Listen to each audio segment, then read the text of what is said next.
Hi, I'm Professor Beck Strah. And I'm producer Brit, and this is Prison Breakdown. 2, 3, break! Hate to spoil his fun, but we're gonna bust out of here. 2, 3, break! I'm locked in here with you. You're locked in here with me. 2, 3, break! I can honestly say I'm a changed man. No danger to society here. God's honest truth. 2, 3, break! I'm not leaving this cell. I'll get out my way. The right way. 2, 3, break! Ahoy, dudes. Ahoy, comrades. Ahoy, everyone in between. Welcome to Prison Breakdown. I am your host, Professor Beck Strah, joined by co-host, producer, the producer with the most excellent haircut. Thank you. I'm producer Brit. What's up? Hey, dude. Today, there's so many things I want to talk about. But first, I want to ask you something. Yeah. I love a 7-layer dip, as you know, same. because who doesn't love a 7-layer dip? I think it's one of the great pleasures in life. Sure. If you could make a dessert 7-layer dip, what would go into it?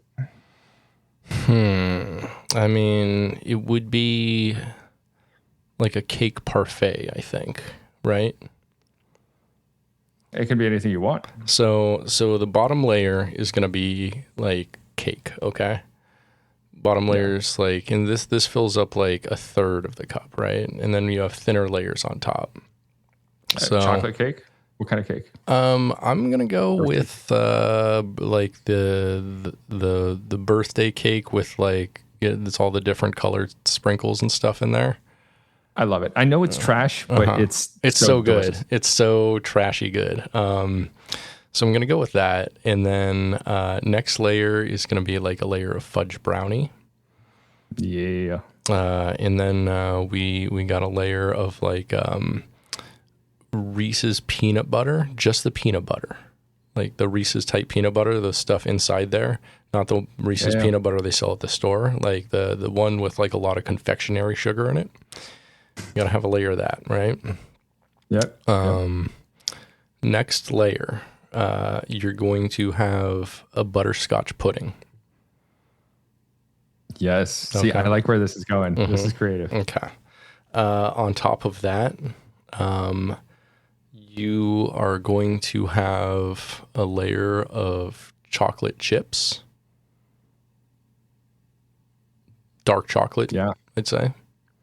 Yeah. That's the best of the chocolates. And then- Hey, if I'm ranking the chocolates, dark chocolate, then nothing. But realistically, dark chocolate, milk chocolate, white chocolate, right? On top of that, you got a scoop of vanilla ice cream. Covered on the 7th layer by a caramel sauce. There you go. That's my dessert 7th. Did we get all 7? I did. I we got all 7? 7. I counted on my hands. Unless I have beautiful. less fingers than I thought. I think we got it. It's something I've been thinking about. You know, what you're describing is more of a cake than a dip, but it still sounds perfect. Yeah. I mean, you make it wide and you give people like, churro chips or something like that. Dip it in that. Delicious. We got a new churro place near us that I'll take you to next time you're out. Oh, here. I saw that. It was right across the street from the restaurant we went to, right?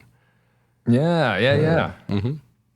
That place is awesome. I love a churro. Yeah, I'm a big fan of a churro too. I like a small town churro place. Like your town isn't big enough to justify having a place that primarily sells churros, but I'm all That's for exactly it. what I thought. Like literally, I think there is a Costco kind of near you, right? Half an hour away. Yeah. Yeah. But like, I think the churro market, like the bottom fell out once Costco stopped doing churros. That is an excellent point. And people need their churros. People are turning to each other and going, "Wait, where do I get a churro now?" And when like big business moves in and drives out like mom and pop shops, the exact opposite is happening here. And like in a lot of cases now, I think where like big business fails at something, and so mom and pop have to like pick up that market. Yeah, I wish this would happen more often. Because we took Costco churros for granted. I love Costco churros. I've maybe had them 5 times in my entire life. You know what? I'm gonna reverse my opinion here. I think no. I was gonna say the bottom layer is gonna be churros, but you can't dip a churro. That's you can dip a churro. I've gotten churros with dipping sauce. No, you can't dip something into a churro. Oh yeah, unless it's a liquid churro. Right. Which is just like a horchata, essentially. Oh, you know what I think I missed? No, I'm going to modify one of my opinions. Instead of a layer of chocolate chips, I want a layer of chocolate chip cookie dough, baby. Yo. Yeah, all right. I think we got it locked in. This is quite a dip here. I want you to try that. Report back to the pod. I don't think I have enough weed to try that. Imagine the calories. Even if you made like a cup of this or a bowl of this dip, it would be something. Yeah. Your arteries would like ache the next day. Yeah, I ache thinking about it. Yeah. Because I want it. Now, I also love the idea of like small towns do need churro places, but like, how do you sustain a churro place in a small town? We're not the podcast for that, but there's got to be some small town business podcast out there. Examine this. We want to know how it works because I think this churro place, Ozzo, shout out to Ozzo in Australia, Rhode Island. You rock. They're thriving. We love them. I want to see more of this churro business model. Yeah. And it's weird. Like your town does have a surprising amount of like dessert places for a small town. I just left the Mills Downtown Creamery, which is my favorite local ice cream spot. And flavor of the month for August, banana, the best of all ice cream flavors. I love banana. Comes ice to cream. us, but once a year. I think last time you gave that as a Beck's Rex. Or a couple times ago on the news. I know I did. Yeah. And I thought about giving it again this time. And I was like, no, I have to have more to be able to recommend. Yeah, right. That's your whole life is just banana ice cream. That'd be a good bit just to recommend banana ice cream every time. No, it gives the impression that my life is boring. And I like to think I've got a fuller life than this, you see. Yes. But there's nothing boring about banana ice cream. Not at all. Now, before we get to our topic of today, I would like to thank Roger Williams University School of Justice Studies. I would also like to thank Roger Williams University School of Justice Studies for their patronage. Let us tell you about some of the programs and degrees that they have to offer. Let us tell you about some programs and degrees they have to offer. I can see Brit's screen, so we're vamping right now while Brit gets to the degree screen. I've never witnessed this part before. It's actually in my notes app, so you can't see. I just had that up in case anyone watches the screen recording of this. They can see Roger Williams University the whole time. So Roger Williams University School of Justice Studies has such a great certificate, postgraduate studies, degree offerings, crazy stuff, so many schools. I'm going to tell you about all the schools. I'm going to. I don't care if you want it. International relations. They got public administration. They got sociology. They have anthropology. They have legal studies. They have forensic science. They have criminal justice. And of course,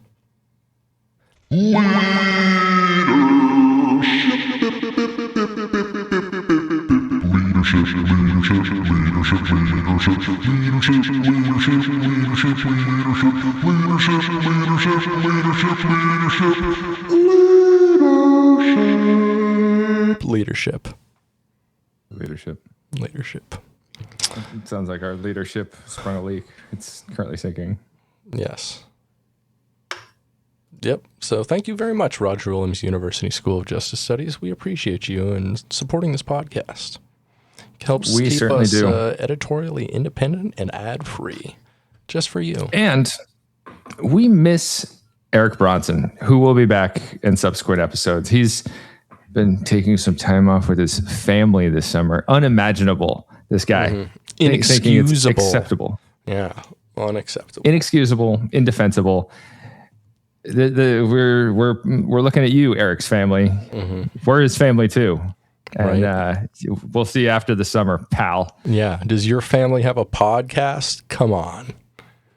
Every family should have a family podcast. This is really the family podcast for us, but every family really should just get mom and it's like a family band, but like, right. Yeah, it's like the Partridge Family, but annoying.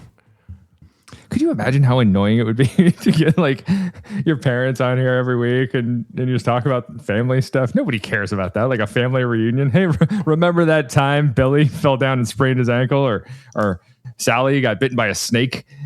Yeah, I don't love this idea, but I'm sure there's an audience for this. The rest of the family? It's like family newsletter. Yeah, I don't know. If the family are characters and have good stories, I can see myself listening to something like that, honestly. All right. Hey, families out there, be interesting enough and start a family podcast. Let us know at email us at ebronson@rwu.edu and tell us about your family podcast ideas. Like don't tell me you wouldn't listen to at least one episode of like the Hanks family. Like with Tom and Chet and the talented one that doesn't get as much attention as Chet for some reason. Colin, there you go. And I think about that sometimes. That has to be the weirdest family dynamic with Chet. And then was it Rita Hayworth? Is that who he's married to? Rita something. But imagine like everyone else is cool, and then you have Chet, and everyone knows he's the loser. But are they just acting like he's cool because he's their brother and he's part of the family? Or are they acknowledging like, hey, you're the loser? I don't know. I mean, I'd listen to it just to see what the vibe is. Like, I'd love to hear a podcast with just like a dumb, like, wannabe son and his like famous, well-meaning dad who's disappointed in him. Like, that would be funny. That would be objectively funny to listen to like a disappointed dad on a podcast. Yeah, good job, son. I think that was really interesting. Something like that. I can't do a Tom Hanks impression, but if I could, I'd do it in that voice. Yeah. Now, today, I want to talk about something that is near and dear to you and me both. Yes. You and I, more than anything, we love cultural minutia. Of course. And this episode is nothing if not that. It is embedded in a larger story about prison construction. Okay. And prison construction, I'm working on a series of episodes that we'll eventually do on prison construction, but it's a heavier topic. And today is not about being heavy. Today is about weird cultural minutia. And in the 1980s into the 1990s in our country, we had a gigantic prison boom where we started incarcerating more and more and more people for many different reasons, in large part due to the crack epidemic that was taking place across the United States. A government perpetuated crack epidemic where we're getting harder and harder laws that are locking more people away for a longer amount of time. And it was other laws where we're just getting tough on crime, and we never turned around and went back and undid those laws. So we built a lot of prisons in a very short amount of time. And today we want to take an interesting view of what's going on in Illinois in the 1980s when towns are trying really hard to get prisons because they want jobs. Okay. So today we are talking about the Illinois prison sweepstakes. Sweepstakes? Yeah, some places call it the Illinois prison sweepstakes, where I also saw it referred to as the Illinois cell block sweepstakes. Okay, do explain. So we'll call. So in 1987, the town of Flora, Illinois, it's in central Illinois. They're trying so hard to get a prison. I learned about this first on an episode of You're Wrong About, and then I did a much deeper dive into the subjects than they did. They were more superficial on their talk about it, but we're going to talk all about it. So Flora, Illinois. Let me paint you a picture of this little town. Flora is a sleepy farming town. It's got about 5,000 people. The unemployment rate of the town is about 18% at the time. Yeah. Pretty high. They had just lost their 2 largest local employers.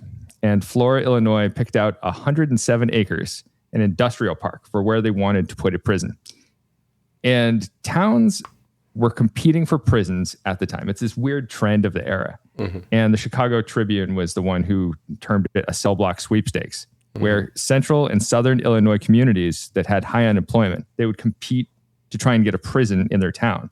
And I read that at one point there were 37 different communities just in Illinois, all jockeying for a spot here, which is so high. But why would your town want a prison? What benefits do you think would come out of that? Jobs, I guess. Guaranteed jobs, guaranteed payroll. And with prison construction going on, it's a growth industry. So if there's a prison that comes to your town, there's this potential that other businesses are going to pop up nearby. Yeah. Because you have more bodies coming in, so your town becomes more of a thing. And at the time this happened, the state of Illinois had spent $335 million over 10 years constructing a dozen adult correctional facilities. At this time, the inmate population had doubled in 10 years, attributed to, quote, a growing number of drug offenders, according to the Chicago Tribune. And they put together 9 new penitentiaries and built 3 prisons out of shuttered mental health centers. And at the time, if I'm bringing a prison to a town, it means you get 200 construction jobs. You get 400 permanent jobs for the prison itself, $10 million annual payroll, and the addition of what the Chicago Tribune calls spin-off jobs, like fast food nearby. So when Flora didn't have a McDonald's for over 50 miles. Like the closest McDonald's to Flora was 50 miles away, is what I'm trying to say. Wild. And there is an important tax loophole in here too. People in prison are counted as part of the area where they are incarcerated. And it's fucking stupid because they don't see any of the benefits. And the areas that they come from can often use money that isn't going to them. So if there's a disadvantaged community, say I come from a disadvantaged community in Chicago. Yeah. Tax money goes to based on numbers of people where they live. Right. And so if I get plucked out of Chicago and I go to prison in Flora, Illinois, my tax dollars, like, I mean, I'm not paying taxes, but the tax allocation money that each community receives, that instead goes to Flora, Illinois, instead going to my community, which becomes more disadvantaged when you take a person out of it and take out that tax money. So it makes it so areas, like disadvantaged areas, become more disadvantaged when people are taken out and put into prisons. Right. That's that sucks. That doesn't make any sense. Like, how have lawmakers not found that loophole and been like, hey, we need to change this because it's completely inequitable? Like, also imagine like being that census worker that shows up to the prison and they're like, so how many people are in your family? And the warden's like, 1,400. Like, so consider if you go to prison, your community gets penalized. It's just a little bit for each person. But if you take a poorer, more impoverished area with high incarceration rates, it turns from a slow drip into a very fast drip. There's a lot of drops in the bucket when that money could go toward improving schools. It could make your parks better, your local infrastructure to make your community a better place to live and bring employers to the area to offer jobs and better education and like reasons why people don't commit crime. Right. So improving opportunity structures for people who live in an area so we see fewer people going to prison. Yeah. In one of the first Illinois communities to get to prison, the mayor bragged that his town of 450 people was getting the state tax money for a town of 2,700 people. And they were able to take that money and repave the roads and get a community center out of it after just a couple of years because they're getting tax money for a town that is on paper much bigger than it is in actuality. And Flora, Illinois, they want some of this juice. They want that so badly. And the people of Flora, Illinois start petitioning the governor, Jim Thompson. Big Jim was his nickname. Big Jim, they petition him twice. And this guy's handing out prisons left and right. He's wheeling and dealing. And Flora so badly wants to be in the running. So they have to go big. And think to any romantic comedy you've ever seen. Yeah. The male lead like pisses off the girl and he has to make a grand gesture. Oh, like, I hope I was just going to say, I'm hoping the mayor goes to the governor's mansion with the boombox and is playing some Peter Gabriel at him. Well, it's not quite that, but they decided to make a song. They made a grand gesture, so they decided to make a song. Local businessman Bill Snyder, he wants to get into country music anyway. So any relation to Dee Snider?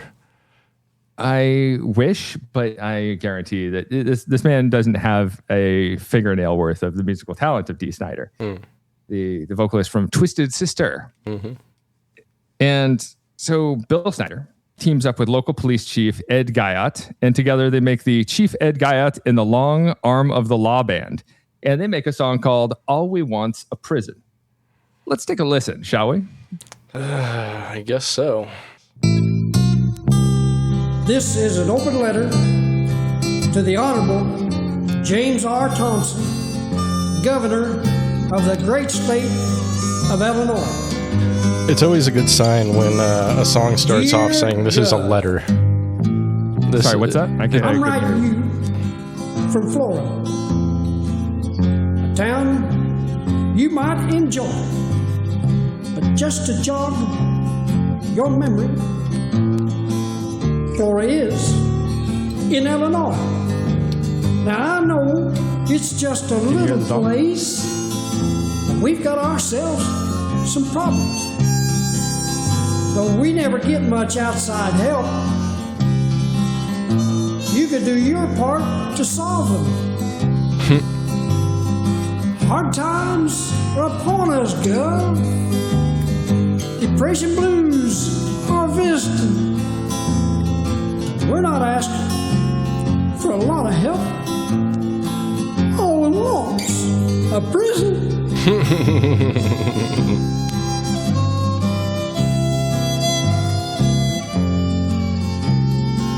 The song is really somber. It's not a fun song. No. It notably sucks. Yeah. You know we missed the auto plant and 2 other prison deals. So we ought to have more coming than cheese and meals on wheels.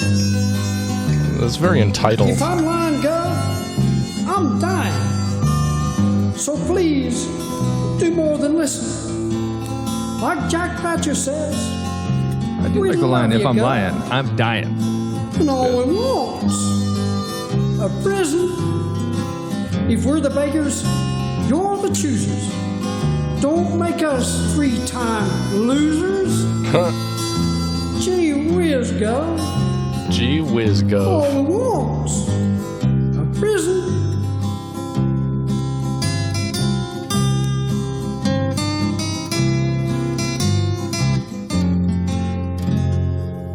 Gee whiz, Gov. All we want's a prison. Amazing. Okay, that was a song. That's definitely one of the songs of all time. I don't even know what to say. It's pitiful. It's pathetic. It's debasing yourself, begging the governor for a prison. Right? Like, yeah. And it's just not even a good song. It's sad. It's down. Like, I expected something with some energy. When you said like a country band, I was expecting something like, I don't know, like a little more like fast fiddling, like a little more Charlie Daniels. You know what I mean? Oh no, there's none of that energy or money behind this. A little Jerry Reed, lo-fi. Yeah, this is not good. This is like a campfire song about wanting a prison, which is crazy. And also like the whole thing of like we missed out on the auto plan and like a couple prison deals, so we ought to have something coming. I'm like, that's entitled. Like, come on. Like, really? You have something? Why? What do you have to offer? Seems like you're just a shitty town that no one wants to be in. Yeah, you have 5,000 people. What is special about this town? This is a dying town. And I get that you want it to succeed, but there's nothing. Why should we root for you? We don't have a reason to root for you. And now even less of a reason to root for you. You make bad songs. Yeah. It should have worked, but it didn't. So let's talk about the town that did win the Blue Ribbon Prize for this prison. Brown County was another area in the running for a new prison in the cell block sweepstakes. And they wanted it hard. They wanted it so bad that they formed a local committee. They called themselves the Chain Gang that swelled up to 1,200 county residents in 1 week. And I like that they have a cool name like the Chain Gang. They organized massive rallies. They started making calls to people. And most notably, they painted their football field. And they put out 25-foot letters spelling out Brown County wants a prison. Cool. I think that might be demoralizing to the football players. Yes. And the people in the stands. But whatever. They don't care. They want it so bad. Brown County is also very famous for their flowers. And the Chain Gang, they could be recognized because they wore flowers on their collars and they sent flowers to state dignitaries. Most notably, Governor Thompson's secretary would get flowers every Monday from the Chain Gang with poems like, "Roses are red, violets are blue. When we think of prosperity, we think of you." Oh, that's sweet. I see it as also pathetic and debasing. Yeah. to anybody involved. Right. Like to do that as like a public official, like, come on. Yeah. And Brown County, they lose out on the first couple of sweepstakes. But in 1986, Brown County, rather than Flora, Illinois, Brown County gets awarded a 1,400-bed prison. And the county had a massive rally to celebrate. Businesses closed. Schools were let out. And there was a massive celebration where Governor Big Jim comes to town. Imagine getting out of school so you can go celebrate the prison.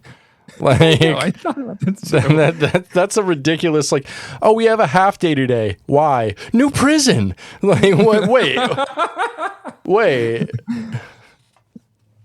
I can't imagine ever being like, when I was a kid, ever being so excited about something locally that was going on like that we got a day out of school. No, we never did.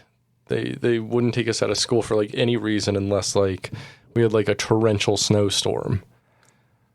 Our hometown, Eagle River, Alaska, I believe hosted the Arctic Winter Games at one point. And that was a big deal for the town, even though I've never heard of them as an adult. And they didn't even let us out for that. Yeah. My friend's dad brokered the deal for that. He should have gotten a day off work. Old John Rada, yeah. Now, Brown County also held a naming contest for the prison. There were $300 going to cash prize going to the winner. Sorry. Oh, God, edit again.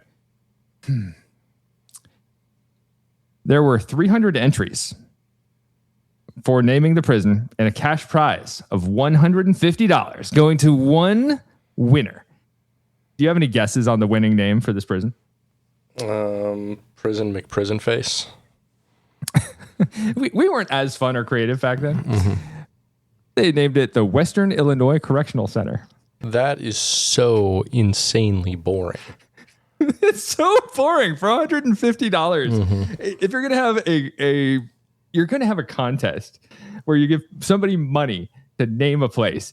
Western Illinois Correctional Center sucks so much. Yeah, it has nothing, no juice. Yeah, name it like the Ultimate Dungeon or like the Paul Rubens Memorial Correctional Facility. Or asterisk, he's not dead yet and won't be for another 40 years, but someday. What, Paul Rubens? Yeah, in 1986. Oh, yeah. Well,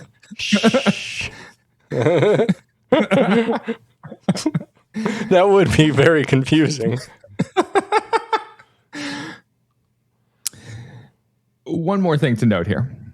Construction goes down and the prison's about to open, and the local residents decided to have a sleepover in the prison facility before they cracked their doors to prisoners. By the time it's built, it's 1989, and it's a chance to see this new state-of-the-art facility. So 140 people accept the invite. Wait, would you want to do it? If a prison opens down the block, would you want to stay the night? Yeah, absolutely. Wouldn't you? I'd do it for the podcast, baby. Oh, 100% for the podcast. If this podcast didn't exist, would you do it then? Yeah, I'd still probably do it. It'd be interesting to see the conditions. It'd would be a story, no matter what. An active protest, and talk about how much it sucks and how it shouldn't be a thing. But also, you could see what the conditions are like, so you can speak to them further. I could bring a bunch of knives in there and just hide them under the toilet tank and stuff, and just cause havoc. Yeah. To anybody listening, we are not advocating that you do that, but it would cause havoc. I mean, you're not advocating they do that. Roger Williams University School of Justice Studies is not advocating you do that, but producer Brit is. All right. So 140 people accept this invite. They go to this prison to stay the night. And the kicker is some of the new corrections officers are there to practice their training, and they are going to treat the people who signed up for the sleepover like they're prisoners. I don't know. Would you still do it then? Stanford experiment type stuff? No. No, probably not. You're not getting paid either. So the volunteers get picked up by a convoy of prison buses, and they get taken to the prison. They hop on the bus and are immediately told they have to be silent. They get to the prison. The COs unload the buses, and the townspeople get pat searched at the door, changed into a prison uniform, booked in by the staff. They have their fingerprints taken, and they are given a prison number. So you go through the whole booking process, and COs are barking orders at these people. The town dignitaries are getting yelled at like an inmate would. They get booked in, they get lined up single file, and corrections officers would pull people out of line and yell at them and accuse them of having a shank or drugs. Real cool stuff. Some of the people involved got handcuffed and they got taken to solitary confinement. So I'm telling you, if you would have thought to bring some knives to hide those, you're doing some time in solitary, baby. For a night, I'm fine with that. I don't have to talk to anybody. That's true. Are they going to bring the book cart by? There's no book cart yet. No book cart yet. No. They roll by an empty cart. It just keeps rolling down the hallway by itself. Like a tumbleweed in a prison. And then I'm like, they come to my cell. I'm like, do you have anything to read? They're like, yeah, sure, here. And just hand me like a ream of blank printer paper. Write it yourself, kid. So by now, nobody's feeling like this is the fun time they signed up for. One guy is there with his wife for their wedding anniversary. It's all going to shit. Yeah. And you know what they say. It's like first anniversary is paper, like 30th anniversary is diamond. Printer paper. Yeah. And ninth anniversary is prison. It's yeah.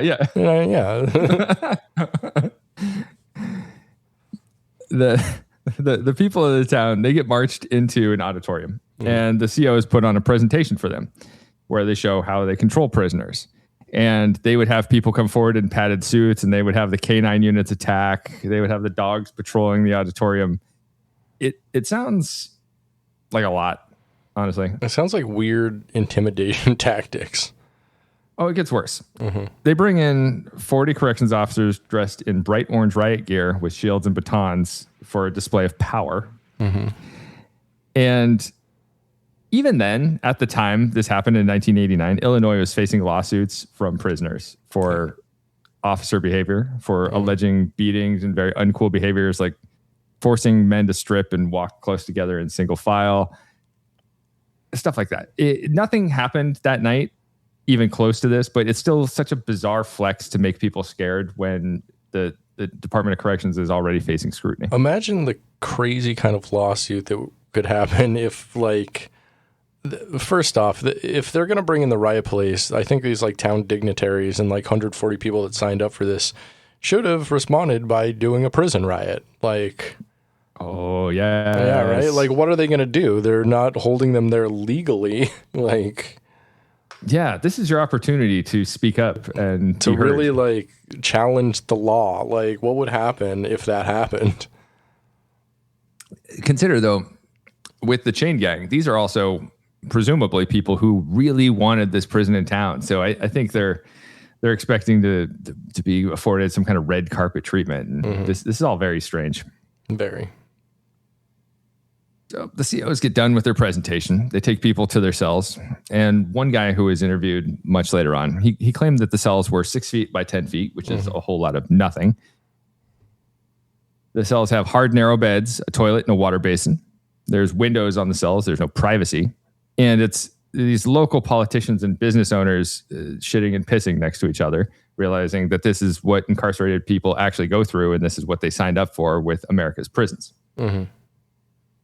I think that sounds great. Honestly, that's a good educational experience. Anyone who advocates for we want a prison in our town should have to do this. They should have to do this. I think this should be their sentence. I think, yeah, once you rise to a certain level of power or a certain net worth, you should be required to go to prison for just a little bit. Yeah. If you are a politician who has any influence in the implementation of a prison or not, you should go through something to make you understand what prisoners go through. Yeah. It would help with empathy at very least. Yeah. So it's going to be a shocker to you that nobody gets a good night's sleep in the prison. Huge The COs wake the townspeople up a few times. They shine the light in their cells. Hey, what are you doing? Yelling at them. And some people talked about how deeply uncomfortable the jumpsuits are. Some people talked how uncomfortable the beds are. Anyway, everyone has a bad time. And the next morning, the DOC, they hold a debriefing for the people involved. And these tired folks, they shuffle single file into a debriefing room on the prison campus. And the director for the Illinois DOC is there. And he says, and I quote, "You were all sitting in the grandstand at the Brown County Fair, talking and joking and laughing and, talking amongst yourselves and yelling across the aisle at people you hadn't seen in a while." And he said, "Today, you come in here single file and filled in every single chair, even though nobody told you to do that. You are compliant. We have made you compliant. This is what we do." Wow. Wow. That dude is flexing. He's showing how easy it is to break people down. He's giving the people of the town a little taste of prison reality when they had been wanting the prison for a purpose, to save the town, to win some jobs, but they didn't think about the actual costs, the human costs, and what being in prison entails. Yeah. And as the participants are filing out, they see the prison bus arriving with people who would be housed there for their sentences. And each of the participants gets a parting gift. Any guesses on what their parting gift is? Bologna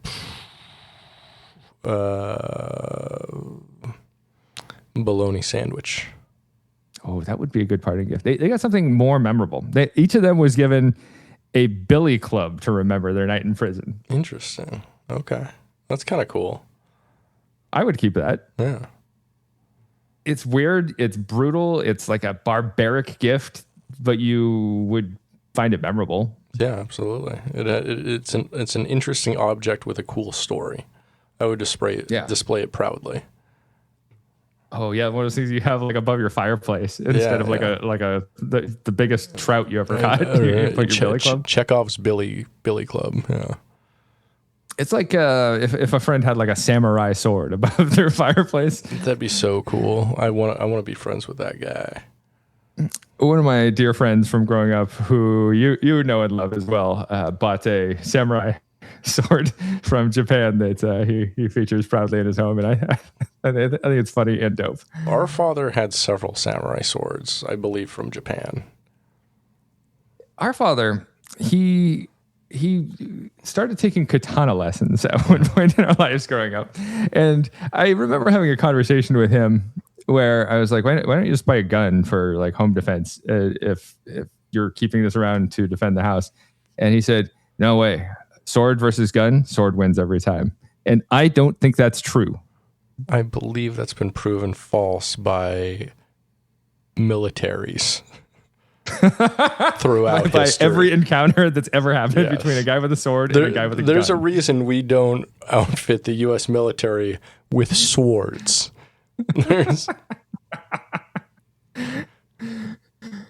I think swords are a way cooler looking weapon, but I don't see the effectiveness. Yeah. It's just not there. Sorry, sword people. Mm-hmm. All right. That's enough about Brown County. Let's travel back to Flora. Our team in Flora got shut down once, and they don't want to get shut down again. They want to stay in this prison sweepstakes. They're in it to win it, baby. So they put out their bid for prison again and enter the prison sweepstakes. And the town's stakeholders, they put their heads together. They're like, okay, how are we going to get the governor's attention? If you're trying to get the governor's attention and you already put out a crappy country song that did not win you a prison, what would you do? What is the perfect idea to get the governor's attention to bring a prison to your town? Make a better country song? I was going to say like a mass movement of like 5,000 people nude streaking, like a nude parade or something like that. Ooh, I got this. Kidnap the governor's daughter. Not quite, but it's maybe worse in what they did. They found the perfect idea. It's 1987. It is a dying rural town full of old white people, and their next move, they are going to rap. Oh no. So the townspeople put together a super group calling themselves the Barbed Wire Choir.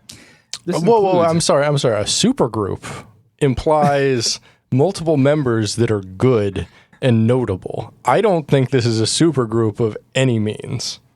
This is Flora's dream team. So we have local oil man and businessman Bill Snyder. Okay. We have the newspaper editor. We have the newspaper publisher. We have the former police chief, the current police chief.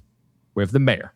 We have a probation officer and a local railroad worker. Whoa. You're saying a bunch of white blue collar workers from the 80s who are all presumably pretty old are going to rap? Nothing could possibly go wrong. So together they wrote and recorded a rap song and made an accompanying video. And the song is called Is We Is. I'd like to take a moment so we can play the song for our listeners. All right. Here we go. Down here in Flora, Illinois, we still think that you're our boy, but is we is or is we isn't gonna get ourselves a prison. Is we is or is we isn't gonna get ourselves a prison.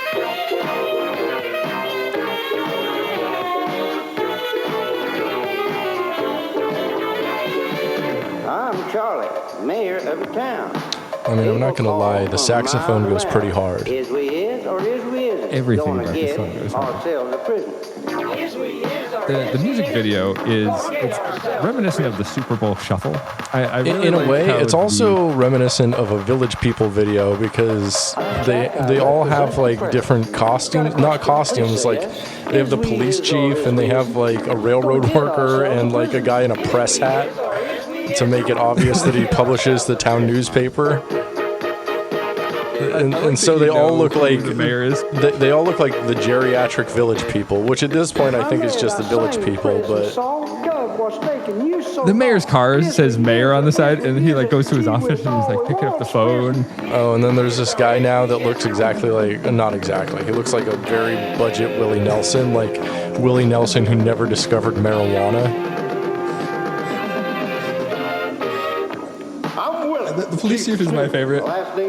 Twirling is Billy Club. Oh, he has no rhythm whatsoever. Gonna get ourselves a prison. is we is or is we isn't gonna get ourselves a prison. You know, that's the character they were missing in the Village People, is the town mayor.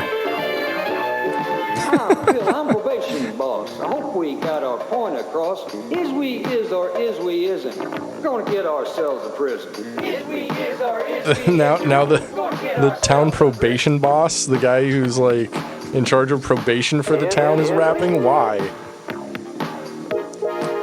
Because he's another guy. I think they needed another verse. That was miserable and incredible at the same time. I think it's so much better than the country song. Oh, it is. It definitely, like, if I was the governor, I would have wiped that town off the map after hearing either of those songs. Like, deploy the National Guard. Yeah, right. Just like we need to quarantine the town. What's happening? Stupid. It's a pandemic. Now, the town also got a billboard, and I dropped a photo of this into the chat. I would like you to go on and describe this for our listeners. It features the local railroad man named Frank Meatball Zimmerman as the inmate on the billboard. So it appears to be a darker skinned fellow holding he's like in a prison outfit, a striped prison outfit, one of the classic ones, and he's holding the ball from a ball and chain that is attached to his ankle. And it says, "Hey, Governor Thompson!" And then it has a musical staff implying that, like, this is a song that they're singing, and it says, "Is we is or is we isn't gonna get ourselves a prison? Citizens of Flora and Clay County." I think it's magnificent. I also, looking at the musical notes on the staff here, as someone who is new to music, I can tell you I don't think that that's actually the song being written there. In the Treble Clef staff. No.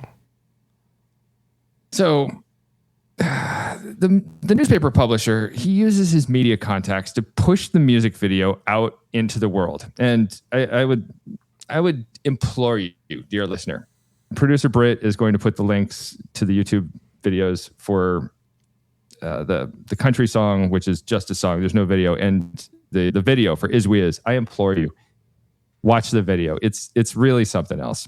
Mm-hmm. So the newspaper publisher puts the video, he tries to put the video out there in the world, and he gets rejected over and over and over again. Nobody wants it.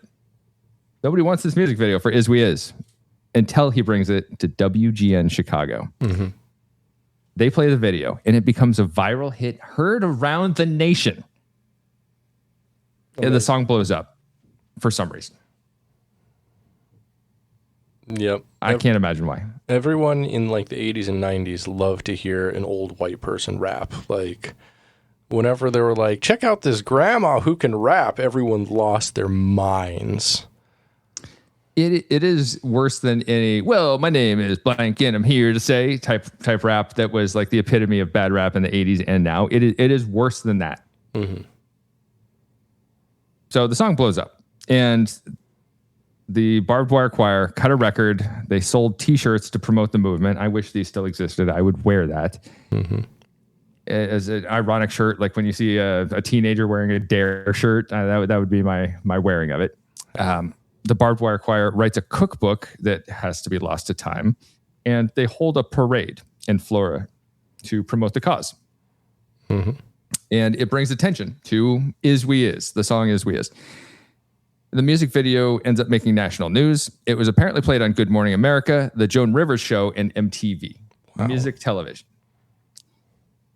And with the broadcast on Good Morning America, the town of Flora gets $100,000 in private funding for vocational programs at their eventual prison that they're hoping for.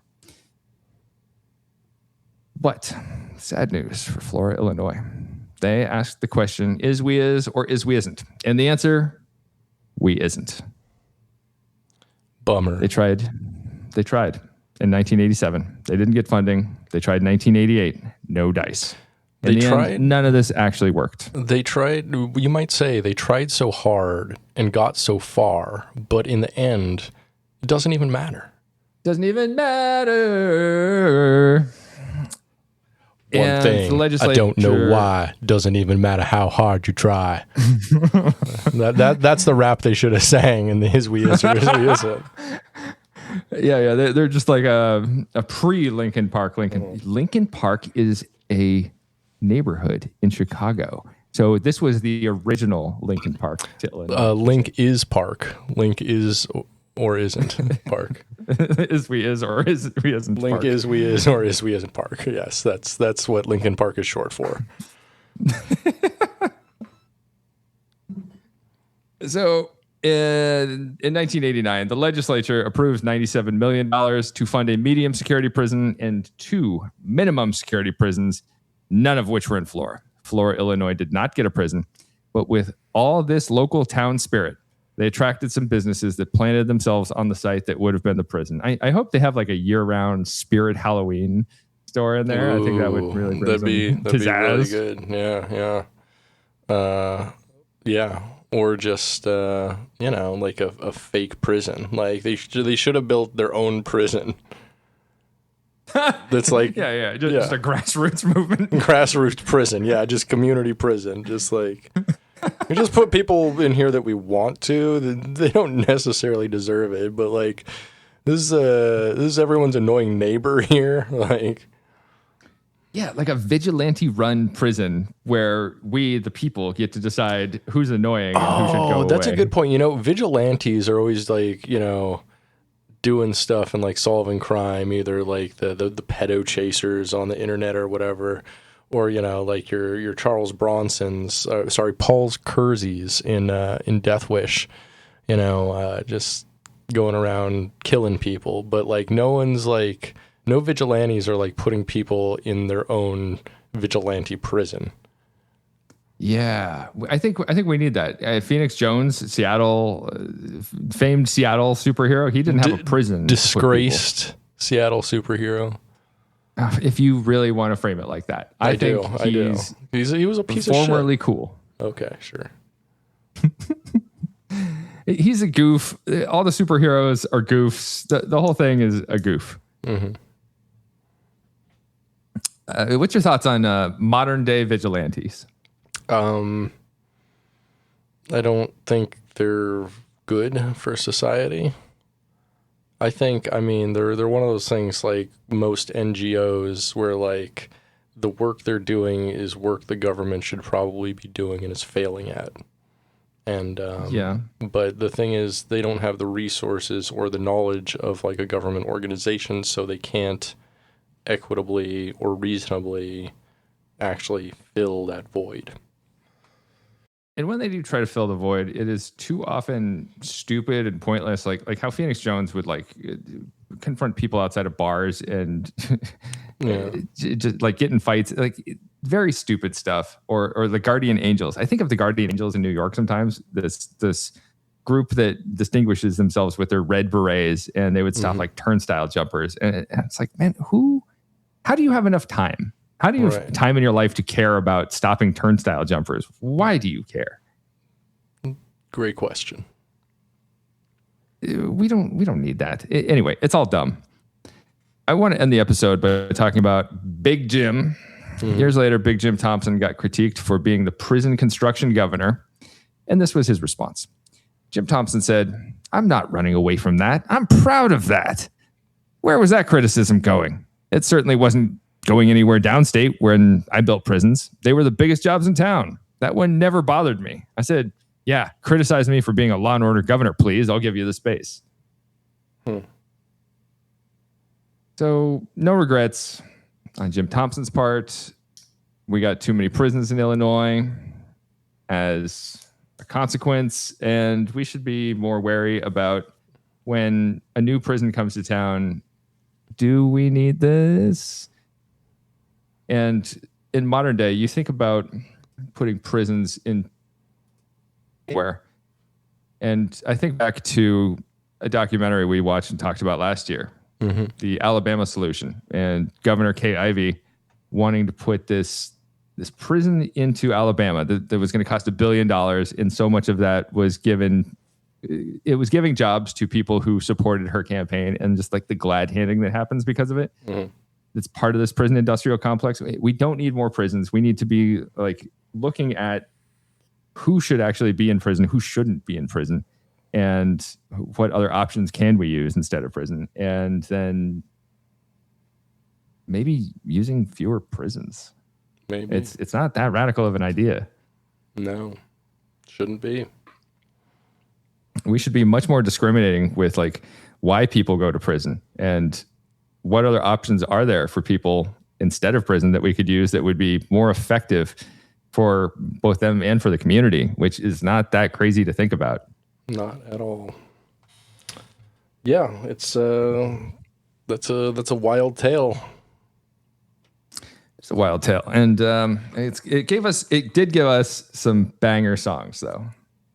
I'd say one kind of fun song and a really shit song. Yeah.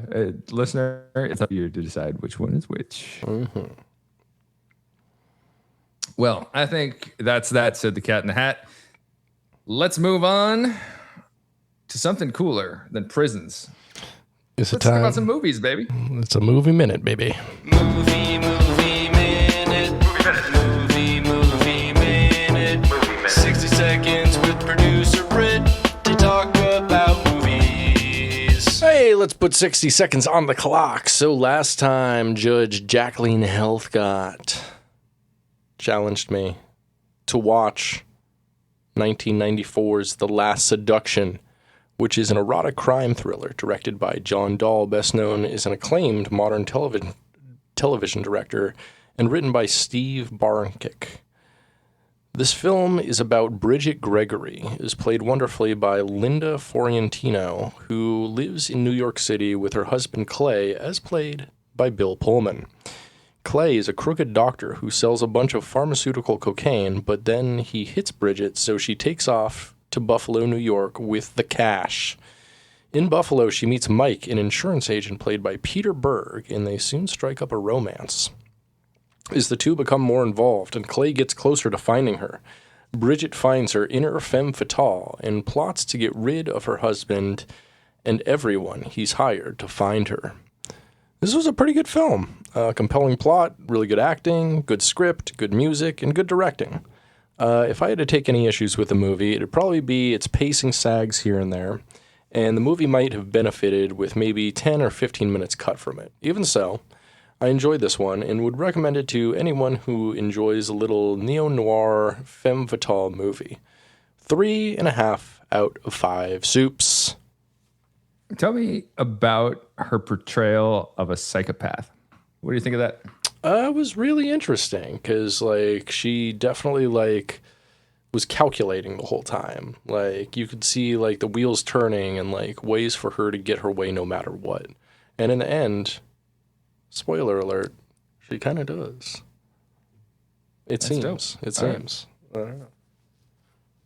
Well, Judge Heathcott also pulled another one out of her hat, and for next week, we are sentencing you to watch a little film called Primal Fear. Heck yeah. I saw this one years ago. The Richard Gere, Ed Norton film. Richard Gere, Primal Fear. There's a rap for you. When's our town going to get a prison? Nothing about that rap rhymed, and I like it better for it. It's good. Well, how about this? Primal Fear, Richard Gere. You should put a prison here. Okay, I am in. I think we should build our own prison rap. I think that, what if we started the show with a prison rap from now on? Okay, this is under construction. Dear listener, check back every episode and listen to the full thing to see if we put out a prison rap. Maybe it'll come around eventually. Probably won't.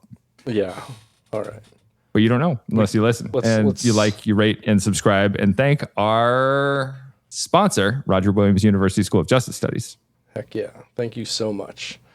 We appreciate you. And with that, I think it's we are out of here like Richard Gere. We are. Time for a little bit of lights out, baby. Lights out. Bye.